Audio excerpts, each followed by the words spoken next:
एक बार सारे आ जाए फिर स्टार्ट करता हूँ मैं।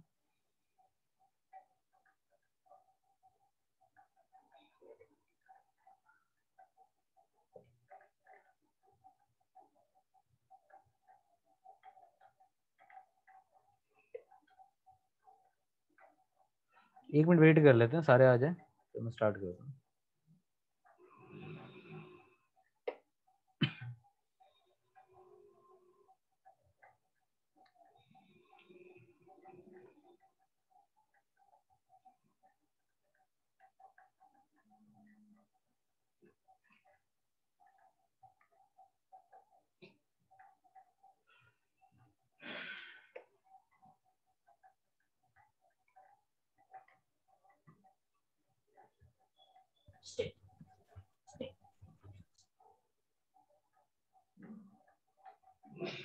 देखो यहाँ पर मैं क्या समझा रहा था, मैं शुरू से बता रहा हूँ एक बार। मैंने आपको बोला कि एक तरीका ये भी था क्वेश्चन को करने का कि यहाँ पर हम ना जो लेट करें डिस्टेंस को ना लेट करूँ मैं। एक मिनट, यहाँ पे मैं अगर लेट करूँ स्पीड को x टाइम को y, ठीक है, इससे होगा क्या कि अगर स्पीड और टाइम मैंने लेट कर लिया उसको ना मैं इधर करता हूँ, एक सेकंड।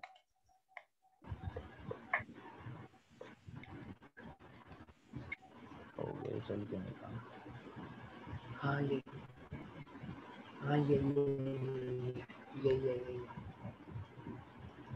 एक सेकंड रुको, ये चल क्यों नहीं रहा।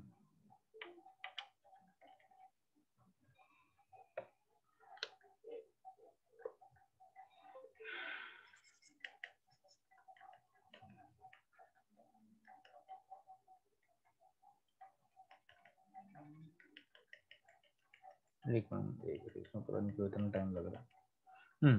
तो मैंने आपको ये समझाना था कि यहाँ पर जो है मैं डिस्टेंस नहीं लेट कर रहा, मैं स्पीड और टाइम को लेट कर रहा हूँ। और अगर मैं लेट कर रहा हूँ तो आप देखो डिस्टेंस का फॉर्मूला सिंपल सा था, क्या होता है स्पीड इनटू टाइम। तो स्पीड अगर मैंने ऊपर x माना और ये मैंने y माना तो मेरा डिस्टेंस आ जाएगा x इंटू वाई किलोमीटर, ठीक है ना। तो यहाँ से स्पीड और टाइम लेट करके मेरा डिस्टेंस भी आ गया। अब उसके बाद जो अकॉर्डिंग टू क्वेश्चन में चल रहा हूँ यहाँ पर, तो ये वापस मैं टाइम पे ही आऊंगा, टाइम का ही फॉर्मूला लगाऊंगा। टाइम का फॉर्मूला सेम होता है डिस्टेंस अपॉन स्पीड। ये वाला फॉर्मूला हमने यहाँ पे लगाया है। कैसे, यहाँ पर देखो कि अगर मैं टाइम की बात कर रहा हूँ तो टाइम मेरा था क्या y, तो अब जितना टाइम लगना था उससे मेरा 2 घंटा कम लग रहा है, ठीक है ना। यहाँ पर क्या हो रहा है कि 2 घंटा मेरा कम लग रहा है, तो इस वजह से मैंने y में से 2 को माइनस कर दिया था यहाँ पर। तो इस वजह से मैंने यहाँ पे लिखा था y-2। और ऐसा हुआ क्यों था, टाइम क्यों कम लग रहा है, क्योंकि आपका जो डिस्टेंस था वो उतना ही था, और डिस्टेंस कितना था xy, और जो स्पीड था वो आपका 10 किलोमीटर से बढ़ गया था। तो इस वजह से xy यानी distance upon speed equal to y-2। यहाँ तक ये इक्वेशन समझ में आ गई थी आपको, ये बताओ। हाँ जी बताओ, यहाँ तक समझ में आ गई थी इक्वेशन? Yes sir. सारे बताओ एक बार जल्दी से। Yes sir. जी भैया। अब यहाँ पर क्या करना था, बस यहाँ अपॉन 1 करके क्रॉस जी मल्टीप्लाई भैया। करना। तो इसको हमने यहाँ पर ये करके क्रॉस मल्टीप्लाई करा। तो यहाँ पर जब आप क्रॉस मल्टीप्लाई करोगे तो ये आ जाता है एक्स वाई, और ये ब्रैकेट सेम उसी तरीके से ओपन करते हैं आप। तो यहाँ पर आ रहा है एक्स वाई, ये आ रहा है एक्स वाई सर माइन। मेरे को पिछले वाला मेथड ज्यादा इजी लगता है। एक मिनट जस्ट करंट, मैं एक बार सुनता हूँ। यहाँ से एक्स वाई कैंसिल कर दो क्योंकि उधर जाके वो नेगेटिव हो जाएगा। तो आपके पास एक नॉर्मल इक्वेशन आ रही है, ठीक है। और इसको और छोटा कर सकते हो आप कैसे, इसमें से अगर मैं 2 कॉमन ले लूँ, तो अगर 2 मैंने कॉमन ले लिया तो यहाँ बच रहा -x प्लस 5y माइनस 10, और 2 उधर जाके डिवाइड हो जाएगा 0 से। तो ये देखो मेन ना इस तो ये मेथड का आपने जो ये फॉर्म है जनरल फॉर्म में लिया है ना? हाँ, यहाँ पर जो आंसर आपका जनरल फॉर्म में आ गया, ठीक है ना। तो ये फायदा हुआ इस मेथड से करने का। गलत तो देखो ये भी नहीं है, पेपर में अगर करोगे ना तो नंबर इसमें भी मिल जाएंगे आपको। पर मुझे ये लग रहा था आगे जाके थोड़ा सा बड़ा हो जाएगा। मैं दोनों ही करके दिखा दूंगा आपको, मैं दोनों ही सॉल्व करके दिखाऊंगा, आंसर दोनों से ही सही आएगा आपका, ठीक है। पर मैं आपको समझाना दोनों चाहता था कि आप लेट करते टाइम भी कंफ्यूज है तो आप ध्यान रखना, इससे भी हो सकता है और इससे भी हो सकता है, ठीक है। बाकी जसकरण आप अब बताओ क्या कह रहे थे आप? सर मैं कह रहा था ये पिछला वाला जो आपने कराया था वो ज्यादा आसान हाँ लगा। देखो, जो आपको इजी लगा वो मेथड फॉलो करो। मैंने अपनी मर्जी से 2 बताना चाहता था, वो मैंने आपको दोनों समझा दिए हैं। अब चलो करते हैं स्टार्ट। अब ऐसी हम बात कर रहे थे दूसरे इक्वेशन की, पहले इसको हम कंप्लीट करते हैं। इसकी दूसरी इक्वेशन क्या बनेगी, ये भव्य ने बताई थी मेरे को। कि if the train were slower by 10 kilometre per hour, यानी अब अगर आपका डिस्टेंस यहाँ पर कितना था, डिस्टेंस हमने माना था, डिस्टेंस माना था x, तो यानी डिस्टेंस उतना ही है पर आपकी स्पीड को कम कर दिया जा रहा है, कितने से, 10 से। तो जो आपका टाइम है, यानी टाइम था डिस्टेंस अपॉन स्पीड यानी एक्स वाई, वो आपका बढ़ जा रहा है, कितने से बढ़ जा रहा है, 3 घंटे से बढ़ जा रहा है। ठीक है, तो आपका टाइम 3 घंटे से बढ़ जा रहा है। कब बढ़ जा रहा है, जब आपका डिस्टेंस उतना ही है पर आपकी स्पीड स्लो हो गई है 10 किलोमीटर पर आवर से। तो अगर आप यहाँ पर इसको सॉल्व करते हो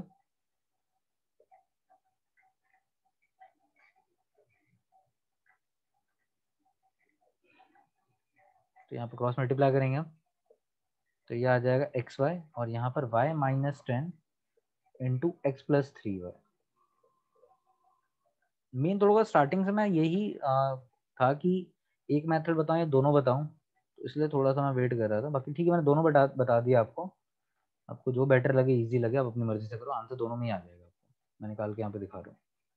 अब यहाँ पे ब्रैकेट अगर ओपन करोगे एक्स वाई, ये आ जाएगा 3y स्क्वायर, यहाँ आ जाएगा -10x और ये आ जाएगा 3 कितना y 30 नेगेटिव हो गया, -30y -30y। भाई कैलकुलेशन भी आप लोग चेक करते रहना, ठीक है। अब ये देखो, ये x, ये सबको समझ में आ रहा है ना, काट कैसे रहा हूँ, क्योंकि एक्स वाई इधर पॉजिटिव था तो ये वाला एक्स वाई जाके उधर नेगेटिव हो जाएगा, इसलिए मैं डायरेक्टली काट दे रहा हूँ। आप ऐसे भी काट सकते हो, डायरेक्टली भी काट सकते हो, जैसे आपको ठीक लगे वैसे करो। तो यहाँ आ गया 0। अब यहाँ पे कॉमन ले लो, थोड़ी छोटी हो जाएगी इक्वेशन। नहीं, कॉमन तो कुछ आएगा ही नहीं, सॉरी, कॉमन नहीं आ रहा क्योंकि बीच में 30 है, 10 है, सॉरी। तो ये आ गई दूसरी इक्वेशन। अब इन दोनों इक्वेशन को सॉल्व करना है आपने, ठीक है। तो ध्यान रखना कि बेटर है आप क्या करो, x को सॉल्व करो, क्योंकि y दो दो हैं तो एक साथ नहीं होगा।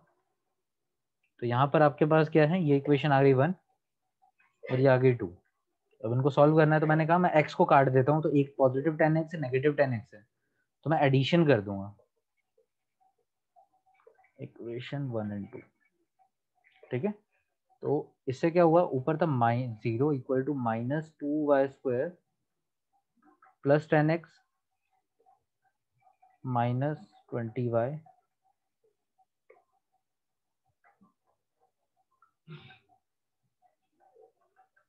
एक मिनट, और यहाँ पर है 0 equal to 3y square -10x -30y। अब एडिशन कर रहे हैं हम तो कोई साइन चेंज नहीं होगा, तो ये आ जाएगा 0, ये है 2 + 1, तो ये आ जाएगा 1y स्क्वायर और यहाँ आ जाएगा -50y, ठीक है। अब यहाँ अगर सॉल्व करते हो तो याद रखना, सॉल्व करने का तरीका हमने पॉलिनॉमियल में सीखा था, y कॉमन लिया और यहाँ पे y -50 कॉमन लिया, ठीक है ना। हमने पॉलिनॉमियल में सीखा था ये तरीका, याद करो स्क्वायर वाला सॉल्व करने का। तो यहाँ पर एक बार y की वैल्यू 0 आ रही है और एक बार y की वैल्यू 50 आ रही है, तो y की वैल्यू 0 हम इग्नोर कर देंगे, 50 ले लेंगे। बात समझ में आई ये कैसे करना है। यहाँ पर एक तरीका तो ये है कि यहाँ पर आ रहा है वाई स्क्वायर -50y, तो हमने y कॉमन ले लिया और फिर 0 के इक्वल पुट करा, या फिर आप ऐसे भी कर सकते थे, ये 50y को उधर भेज देते तो पॉजिटिव हो जाता, ठीक है ना। पर याद रखना कि जब भी अगर आपकी वेरिएबल की पावर 2 है ना, तो आपके दो आंसर्स निकलने चाहिए। करने को तो हम ऐसे कर सकते थे, सीधा y 50 आ जाता, पर मैंने आपको बताया कि 10th में ना हमें थोड़ा लॉजिकली वे में आंसर देना है।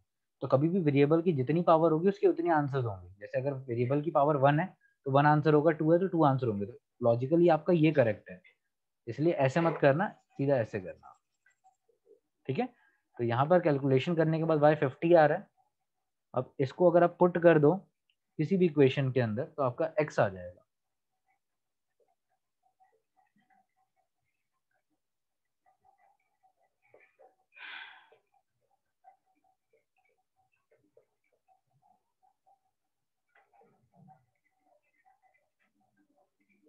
फिफ्टी है, इसको सॉल्व करते हैं। यहाँ पे अगर मैं 50 का स्क्वायर करता हूँ तो रिजल्ट आ जाएगा 2500, यहाँ 10x और यहाँ आ जाएगा 1000, ठीक है।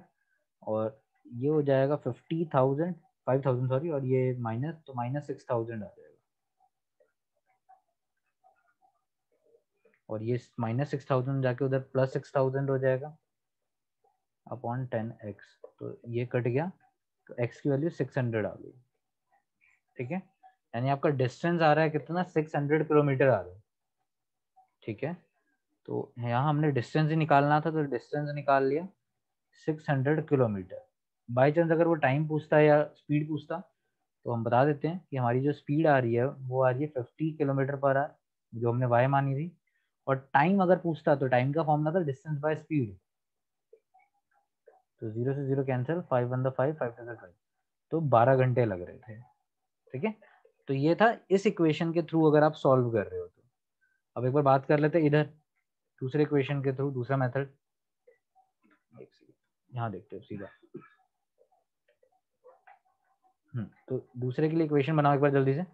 क्या कह रहे हैं यहाँ पर कि यहाँ पर हमने डिस्टेंस माना था, क्या माना था, एक्स वाई, यानी मेरा डिस्टेंस उतना ही है, पर आपका जो स्पीड है वो 10 किलोमीटर पर आवर से कम हो जा रहा है, ठीक है। तो मैंने स्पीड को क्या माना था, एक बार देखते हैं ऊपर। तो स्पीड को मैंने माना था एक्स, तो एक्स मेरा कम हो जा रहा है किससे, 10 से। अब जो मेरा टाइम था वाई, वो मेरा बढ़ रहा है, कितने से बढ़ रहा है, कहाँ लिखा है, 3 से बढ़ रहा है, ठीक है ना। तो सेम हमने इसको दूसरे मेथड से करा, डिस्टेंस हमारा एक्स वाई था और आपका जो स्पीड था नीचे, वो स्पीड कम हो रहा था 10 से, तो एक्स में से 10 कम कर दिया। और जो आपका टाइम था वो 3 से बढ़ रहा था, तो टाइम मैंने वाई लिया था, तो वाई में 3 प्लस कर दिया। अब इसको अगर हम क्रॉस मल्टीप्लाई करते हैं, चेक कर लेते हैं हमारा आंसर दोनों से सही आ रहा है ना। तो यहाँ आ रहा है एक्स वाई, यहाँ वही ब्रैकेट में डायरेक्टली ओपन कर रहा हूँ, x y minus 10y plus 3x minus 20। Same x y से एक्स वाई कैंसिल कर सकता हूँ मैं, क्योंकि उधर जाके एक नेगेटिव हो जाएगा। बच रहा है 0 minus 10y plus 3x minus 30, ये बच रहा है यहाँ पर। अब इन दोनों इक्वेशन को सॉल्व कर रहे हैं, तो मुझे दिख रहा है कि x को काट सकता हूँ, बट उसके लिए मुझे इक्वेशन 1 को 3 से मल्टीप्लाई करना पड़ेगा।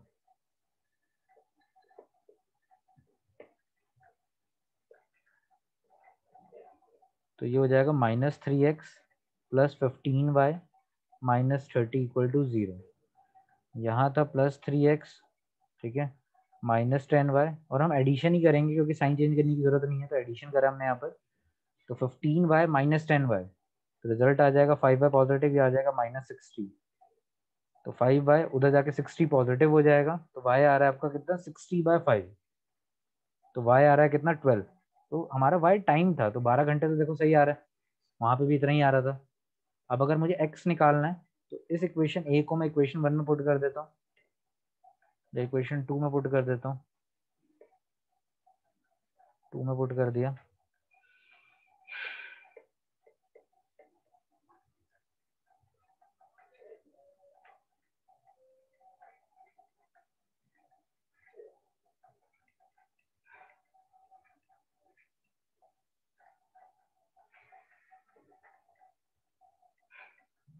तो यहाँ से x कितना आ गया, तो 50 आ रहा है। अब ये 50 क्या है आपका, ये है आपका क्या बताओ, स्पीड, क्योंकि हमने x स्पीड माना था। अब हमें डिस्टेंस निकालना था, तो डिस्टेंस का फॉर्मूला हमारा था स्पीड इनटू टाइम। तो यहाँ पर स्पीड हमारा x था, टाइम हमारा y था। तो यानी 50 को 12 से मल्टीप्लाई करो तो देखो बिल्कुल सही आंसर आ रहा है 600 किलोमीटर। तो दोनों ही आपके लिए मेथड वैलिड है, क्योंकि दोनों से आंसर बिल्कुल ठीक आ रहा है। तो जो आपका मन करे वो वाला मेथड ऑप्ट करो, ठीक है। सर एक बार पूरा आंसर दिखाना। ये लो, देख लो एक बार बाकी भी जल्दी से रीड कर लो, और आप एक बार बुक से देख के पढ़ो, बताओ कि इक्वेशन आपसे बन रही है नहीं बन रही।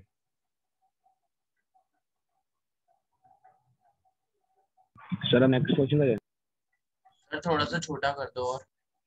ना वो छोटा बट दिखेगा नहीं यार, इससे ज्यादा छोटा ना आपको। मेन ऊपर से देखना है, नीचे से देखना है। सर बस। चलो पहले इतना देख लो, फिर मैं थोड़ा सा और ऊपर कर दूंगा।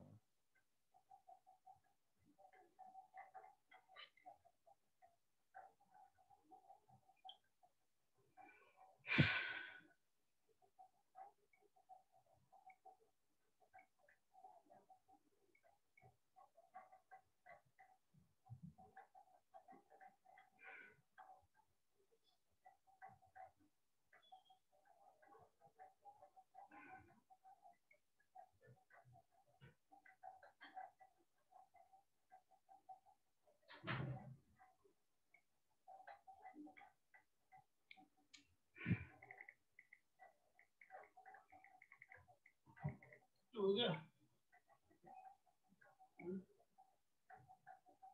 जी, करूँ मैं नहीं ऊपर एक बार?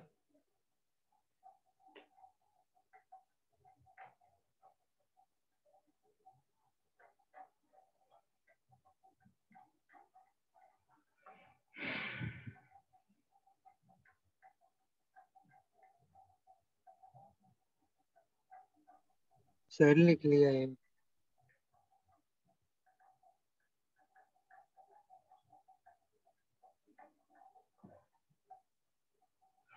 ये बार देख लो ये। ठीक है, मेन ना आप यहाँ पर ना पहले रीड ही करा करो कि कोई डाउट तो नहीं है। बेटर है कि रीड कर लो। नोट तो फिर आप घर पे भी कर सकते हो, और नोट करोगे तो आपका डबल रिवाइज भी हो जाएगा, तो उसमें भी कोई दिक्कत नहीं है।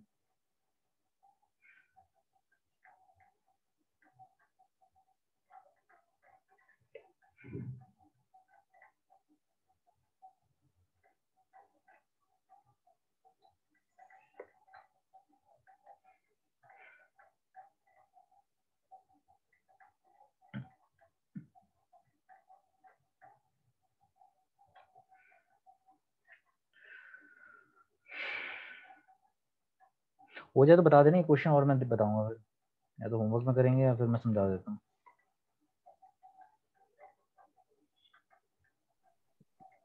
सर हो गया। ठीक है, तो देखो यहाँ पर ये वाला क्वेश्चन, फोर्थ वाला,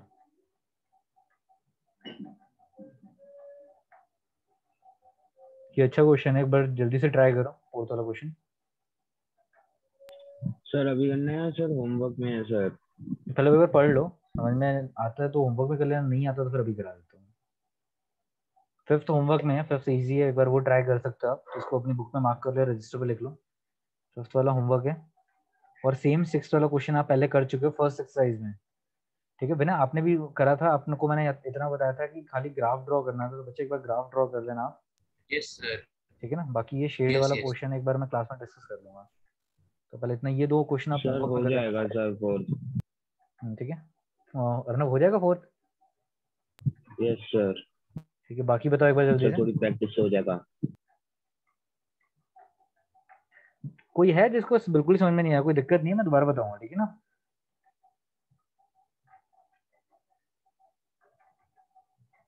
मेन ध्यान रखना इस क्वेश्चन में बोल क्या रहा है फोर्थ के अंदर, कि students of class are made to stand in a row, कि बच्चों को हमने ना रो में खड़ा करा। अब रो पता है ना कैसा होता है, रो ऐसे बनती है, ये आपकी रोज होती हैं। ठीक है, और ऐसे इसको कॉलम्स कहते हैं। तो ये आपकी कॉलम्स होती हैं, और ये चीज आपकी रो होती है। लेफ्ट टू राइट कह सकते हैं, हॉरिजॉन्टल लाइंस कह सकते हैं। ठीक है, ठीक है बाबे। तो वो कह रहा है कि अगर 3 स्टूडेंट हम एक्स्ट्रा कर दे हर रो में, तो एक रो कम हो जाएगी। ठीक है, मेरी बात समझो यहाँ पर। वो क्या कह रहा है कि सपोज करो पहले जितनी भी टोटल रोज बन रही थी ना, तो अगर मैं हर रो में 3 बच्चे बढ़ा दूं, ठीक है, पहले जितने बच्चे थे उनमें हर रो में अगर मैं 3 बच्चे बढ़ा दूं, तो उससे क्या होगा कि आपकी एक रो जो है वो खत्म हो जाएगी। ठीक है, पहली कंडीशन तो ये दे रहा है। दूसरी कंडीशन में कह रहा है कि अगर मैं हर रो में से, तो यहाँ कोई कॉलम की तो जरूरत पड़ी नहीं हमें, तो अगर मैं बात करूं तो कॉलम की जरूरत तो पड़ी नहीं। तो वो कह रहा है कि सपोज करो दूसरी कंडीशन में आपके पास इतनी रोज बन रही है, तो अगर वो कह रहा है कि हर रो में से मैं क्या करूं, 3 बच्चे कम कर दूं, तो यानी अगर मैं हर रो में से 3 बच्चों को हटा दूं, ठीक है, 3 बच्चों को मैंने हटा दिया, तो उससे क्या होगा कि उसकी वजह से 2 रोज और बन जाएंगी। ठीक है ना, तो सारी जो यहाँ पे जो बात हो रही है वो किस चीज की हो रही है, रोज की हो रही है। ठीक है ना, किसकी बात हो रही है, रोज की बात हो रही है। इतना बात समझ में आया सबको? एक बार आप जल्दी से इसको ट्राई करो, कर ही लेते हैं, इसे 2 मिनट लगेगा। यस इसको ट्राई कर लेते हैं, ट्राई करो जल्दी से। ठीक है, और नंबर ऑफ स्टूडेंट को लेटर नहीं करेंगे हम। देखो मैं बता देता हूँ, आपकी थोड़ी सी हेल्प करता हूँ मैं इस क्वेश्चन के अंदर, जिससे आप ट्राई कर सको। तो ये क्वेश्चन नॉर्मल से थोड़े से अलग है, तो घबराना नहीं है, ट्राई करना है, क्योंकि ऑप्शनल है, इसमें सारी आपकी नॉलेज यूज हो रही है एक बारी में। तो जो आप लेट करोगे ना, इसके अंदर क्या है, let the number of student in a row, कि एक रो में कितने बच्चे खड़े हैं। हम सारे बच्चों को नहीं मान रहे, number of student in a रो को मान रहे हैं। कितना मान रहे हैं, x मान रहे हैं। ये बात समझ आई? अगर वो कह रहा था कि सपोज करो इतने बच्चे रोज में खड़े हैं, मैंने खुद से एग्जांपल लिया कि ये बच्चे खड़े हैं इतने रोज में, पहली कंडीशन में कह रहा था कि 3 बच्चे हर रो में और बढ़ा दो, तो इस तरीके से 3 रो, यानी पहले से तो कुछ बच्चे खड़े थे ना रो में, हमें नहीं पता कितने खड़े थे, हर रो में कितने बच्चे खड़े थे हमें नहीं पता, तो हमने उसको क्या मान लिया, x बच्चे खड़े थे। इतनी बात समझ में आई कि हमने x क्यों माना? सर रोज कितनी थी? हाँ, रोज हमारे पास नहीं है तो उसको हम क्या मानेंगे फिर? टोटल नंबर ऑफ रोज कितनी थी हमें वाई। नहीं पता, तो टोटल नंबर ऑफ रोज हम ले लेंगे y। तो दोनों चीजें इंपॉर्टेंट है कि एक रो में कितने बच्चे हैं और टोटल रोज कितनी है। अगर सपोज करो मैं इनको मल्टीप्लाई कर दूं तो मेरे पास क्या आएगा? अगर number of student in a रो को मैं टोटल नंबर ऑफ रोज से मल्टीप्लाई कर दूं तो क्या निकल के आएगा? Number of students. Total number of student. Very good. कि अगर मुझे ये पता है कि एक रो में कितने बच्चे हैं और टोटल कितनी रोज हैं, तो इनको अगर मैं मल्टीप्लाई कर दूंगा तो मेरे पास टोटल नंबर ऑफ स्टूडेंट्स आ जाएंगे। सबको समझ में आ रहा है ये?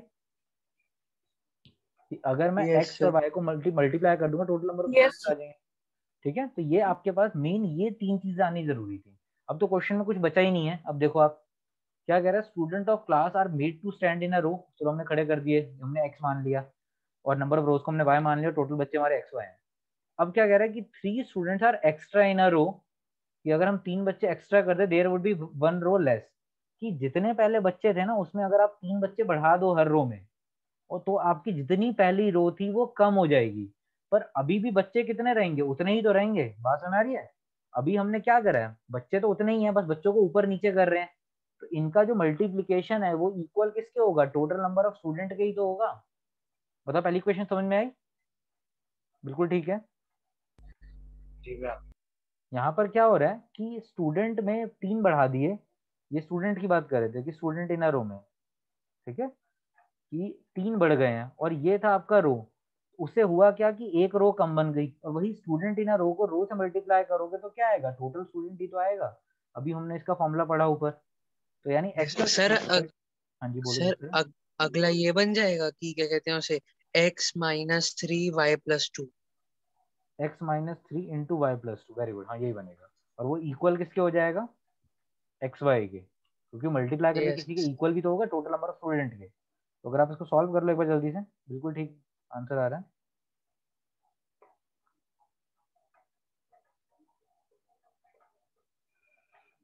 अब इससे क्या हुआ, एक्स वाई से एक्स वाई कट जाएगा, उधर जाकर नेगेटिव हो जाएगा, तो आपके पास पहली इक्वेशन आ गई। देखो ये बहुत इंटरेस्टिंग क्वेश्चन था ये, रोज और आपका जो है स्टूडेंट का। अगर नहीं आ रहा है समझ में, मैं दोबारा रिपीट कर दूंगा, पहले यहाँ तो बताओ, सबसे पूछ रहा हूँ मैं, ठीक है? जिनको नहीं आया मैं यहाँ से रिपीट कर दूंगा, मुझे कोई प्रॉब्लम नहीं है, 5 मिनट एक्स्ट्रा लगेंगे, लगने दो। यहाँ बताओ, क्या लाइन कोई पॉइंट समझ में नहीं आया? मल्टीप्लाई क्यों करा या एक्स वाई के इक्वल क्यों करा? किसी को डाउट? सबसे पूछ रहा हूँ ये चीज में, क्लियर है सबको? Yes sir. अगर किसी को 1% भी कोई पॉइंट समझ में नहीं आया, मैं सबसे कह रहा हूँ, मौलिक, गर्व, आशी, आकांक्षा, किसी से भी, तो आप मेरे से अपने डाउट ले लो यहाँ पर।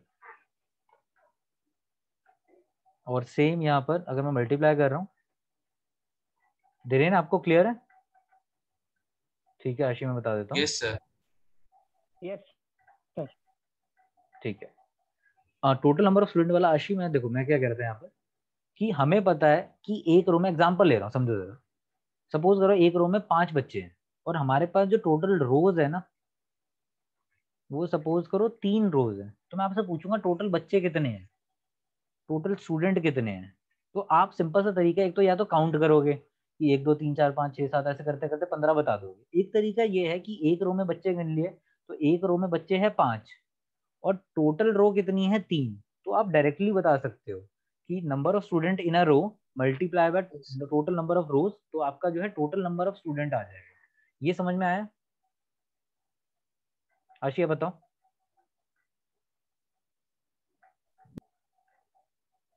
एक सेकंड, मैं एक बार आंसर टैली करा देता हूँ थोड़ा सा, एक बार मैं पहले डाउट ले लूँ बच्चों के। आशी आपको समझ में आया? ये बताओ कि हम क्या कर रहे हैं, कि अगर हमने ये काउंट कर लिया कि पहली रो में कितने बच्चे हैं और टोटल कितनी रोज है, तो इनको मल्टीप्लाई करेंगे तो टोटल नंबर ऑफ स्टूडेंट आ जाएगा।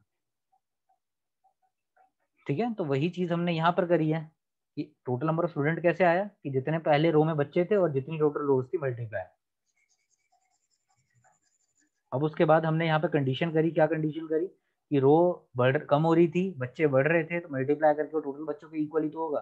सेम ऐसे ही अब नीचे भी यही होगा कि हमें पता है कि अब हमारी जो है रोज को कम कर दिया जा रहा है 3 से, ठीक है। उससे क्या हो रहा है, आपकी जो रो सॉरी मैंने क्या बोला यहाँ पे कि बच्चों को कम कर दिया जा रहा है, हर रो में से 3 बच्चों को कम कर दिया जा रहा है, और आपकी इसकी वजह से 2 रोज फालतू बन गई है, यानी पहले y थी अब होगी y+2, और अभी मैं मल्टीप्लाई करूंगा तो बच्चे तो सेम ही रहेंगे, तो ये एक्स वाई के इक्वल होगा, यानी टोटल नंबर ऑफ स्टूडेंट्स के इक्वल होगा।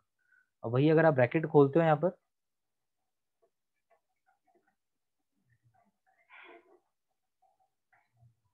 तो आपकी ये इक्वेशन आ रही है। ये बार सॉल्व करना है, जल्दी से सॉल्व करो, ऐड कर लो दोनों इक्वेशन को। एक बार मैं भव्य का चेक कर लेता हूँ आंसर। 2x - 3y, ठीक है ठीक है। एक बार जल्दी से इसका आंसर निकाल लेंगे, फिर क्लास खत्म करते हैं। x कितना आ रहा है, y कितना आ रहा है, ऐड कर लेना दोनों इक्वेशन को, जल्दी हो जाएगा।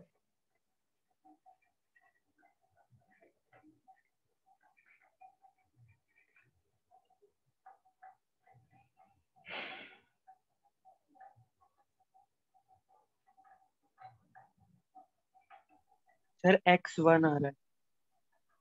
तो सर x1 तो आ ही नहीं सकता, एक रो थोड़ी ना होगी, या एक बच्चा थोड़ी ना होगा रो में। देखो मेरे हिसाब से तो गलत आंसर, ये चेक करो। देखो 3y - x - 3, हम एडिंग कर रहे हैं, तो -3y आगे शिफ्ट कर दिया, 2x पीछे शिफ्ट कर दिया, साइन चेंज नहीं होंगे क्योंकि हम इक्वल टू के इधर ही शिफ्ट कर रहे हैं, इक्वल टू के उधर नहीं कर रहे, ठीक है। तो ये कट गया, अब यहाँ आ गया -1x, और ये सर आ गया सॉरी 3 आएगा, 3 आएगा x।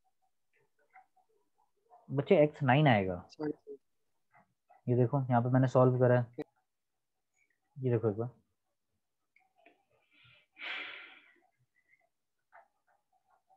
साइन चेंज मत करो ना यहाँ पे। देखो साइन चेंज करने की जरूरत थोड़ी ना, 3y पॉजिटिव है 3y नेगेटिव है, हमने तभी ऐड करा, -x + 2x, रिजल्ट आ जाएगा +1x, -3 - 6 -9, -9 को जाके +9 हो जाएगा।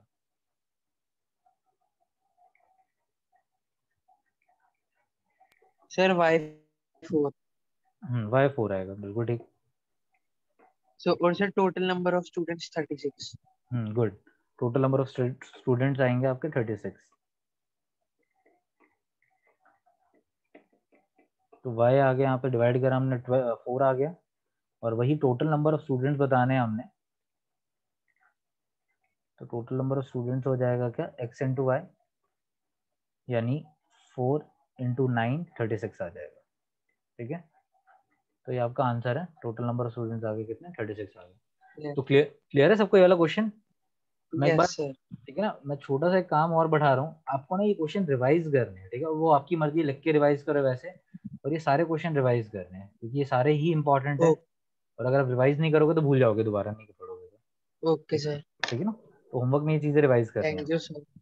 हाँ जी, ओके, चलिए ठीक है। फिर कोई डाउट है किसी का, कुछ पूछना हो बताओ, मैं बता दूंगा, डाउट हो किसी का कुछ पूछना हो तो, सबके लिए।